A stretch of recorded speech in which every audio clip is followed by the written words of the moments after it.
What's up, YouTube? So I've mentioned the tower defense game that I work on sometimes, and recently I added pathfinding to it, so I thought it'd be neat to do a video on what that looks like. If you're unfamiliar with graph algorithms and specifically graph traversal, you should check out my video on that first in some corner of the video. So the algorithm we're looking at is called flow field pathfinding by a blog post here. I'll have a link to this. This is way more in-depth and more handy than what I'm going to be talking about. But just wanted to like share my kind of experience with implementing this at a basic level. And so to get started, so the tower defense that I want to make is something similar to like the old Warcraft 3 map Winter Mall, which has a map something like this. Black is the walls, red are the enemy spawn points, and then green is the target that you're trying to protect. And the enemies will basically take a path of like, something like this by default, assuming that you don't make any like towers or whatever to like change their paths. And so a common element of playing Winter Mall is the idea of mazing, which is where you build towers in order to kind of like modify the enemy pathing, so that instead of maybe instead of by default everyone goes straight down, maybe you force them all to go let's do like red is already used, let's do like pink.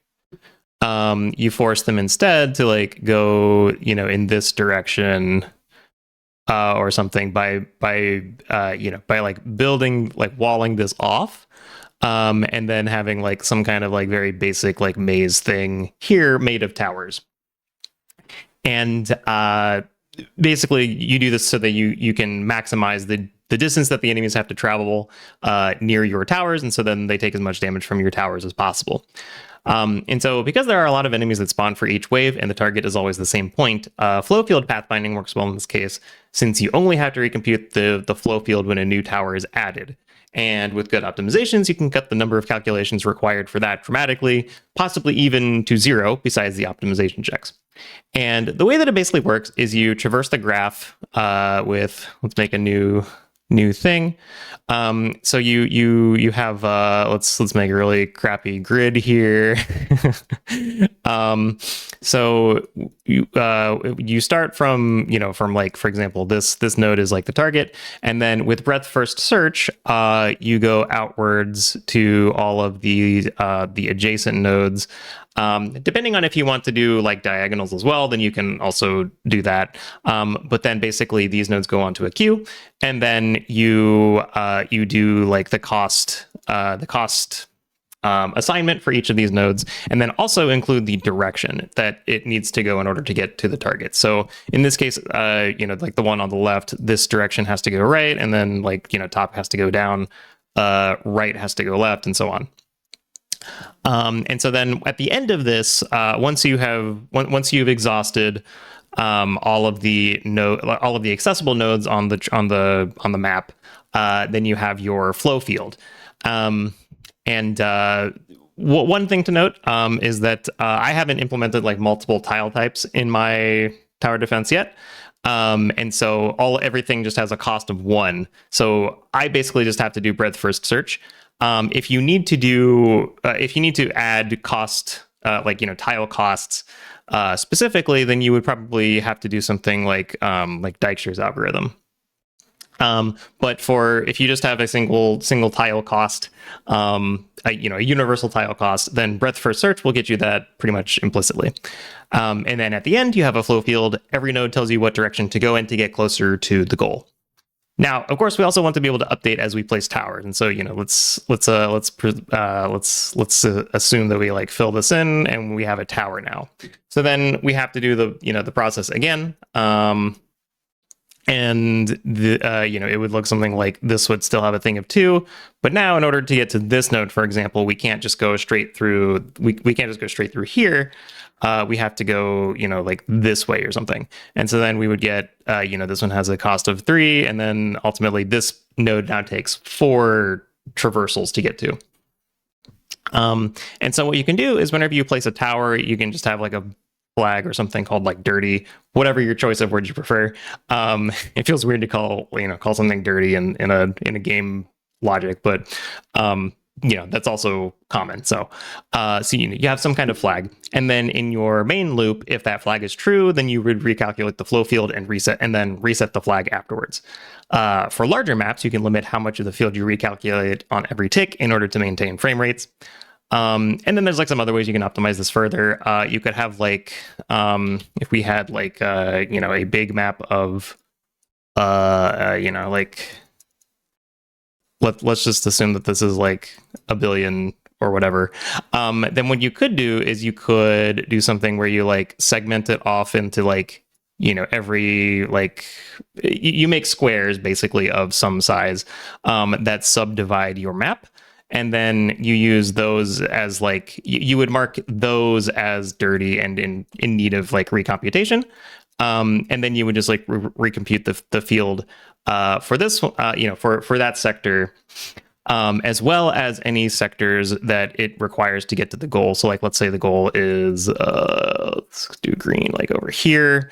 Then in this case, if we add a tower, like, let's do blue over here, then we have to also recalculate, this sector in order to get to the goal. Another thing you can do is you can recalculate the field outwards from the tower placement. So suppose we, we have our crappy field, and we have our field already. And then we put a tower whoops, nope, we have a tower here, for example. Then basically we would just go like, we would just recompute from this point.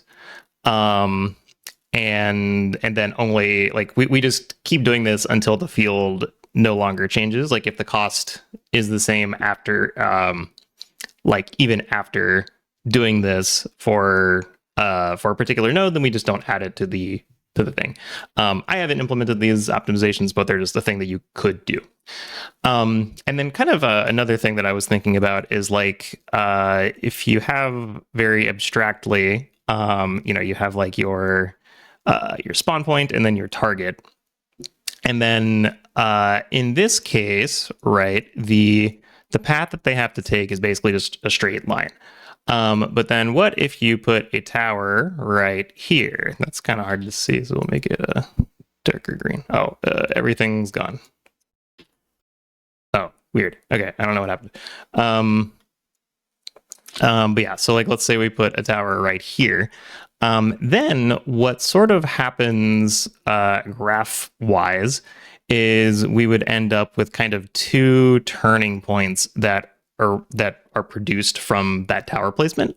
And then now the enemies can take basically like they can go to these turning points instead, and they would just path to the nearest turning point. And then like this would of course change as you like add more towers. Like you could add one like, here, for example, and then this would create like another turning point like here or something. This was kind of something that I just like thought about. I haven't tried it yet. And also it seems like it would be kind of hard to implement because then you have to implement like line of sight checks. And that gets kind of weird, but anyway, yeah, right now my enemies just go one node at a time. But if turning points existed, they could more smoothly kind of like, they don't have to. So right now, I should clarify, what they do is they basically just take like straight paths to the target.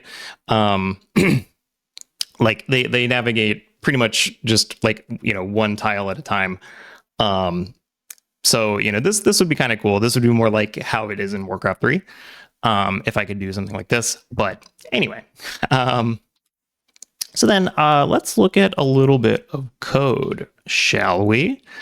So for this, so the data structure I have is, we actually have a couple. Let's see, what's it called? Graph or is it grid? Oh no. NeoVim errors on recording. RIP. Is it grid? Maybe it's not grid. It's grid node. That's it. Okay, so we have. Oh no. Here Here it is. Okay, here it is. Right. So the grid itself is composed of grid nodes, and these are basically just like created at the time of thing. We just have a grid X, a grid Y, which represent like their grid position, not their like spatial position. And then we also have a flow field, which is this over here, which is just kind of like the information about like what direction, and then like the cost of this tile, and then how far it takes or how long it takes to get to that tile. And then at the beginning, we basically just set all of the flow field things to just nonsense. And then when we enter our main loop, when we enter our, or when we first start the game, that is when we first calculate the flow field, which is this. And then on any point where we have the grid being called dirty, that is also where we calculate the flow field and then like undirty the grid. And so what the flow field logic looks like, basically we set the first one as the target node, and then we just give it a distance and cost of 0. There's no direction to go to because it is the target. And then from there, we have a couple of structures that we need to use in order to like handle the pathfinding stuff. So we have our list of visited nodes, we have our node queue, and then we have source nodes. What is source nodes actually? Oh yeah, we're keeping track of like what the node that we used to get to a separate node. So that would be useful in later implementations, but I don't think it's used at the moment.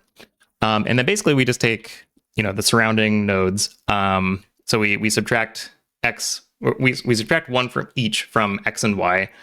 Since we're not doing diagonals, then we don't have to do any manipulations of both at the same time.